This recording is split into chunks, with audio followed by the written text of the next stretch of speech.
6 باتوں کی حضور نے وصیت کی تھی۔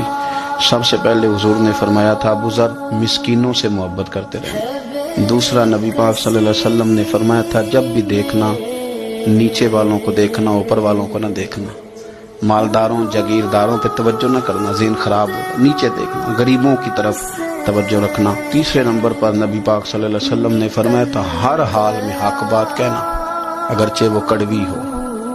چوتھے نمبر پہ میرے محبوب نے فرمایا تھا اللہ کے معاملے میں کسی کی پرواہ نہ کرنا، کوئی کیا کہتا ہے کہتا رہے، تم رب کے رستے پہ چلتے رہنا، ملامت کی پرواہ نہ کرنا۔ اور 5ویں نمبر پر میرے نبی پاک نے مجھ سے کہا تھا اگر رشتہ دار تجھ سے تعلق توڑیں بھی نہ تو جوڑ کے رکھنا، صلہ رحمی نہ چھوڑنا۔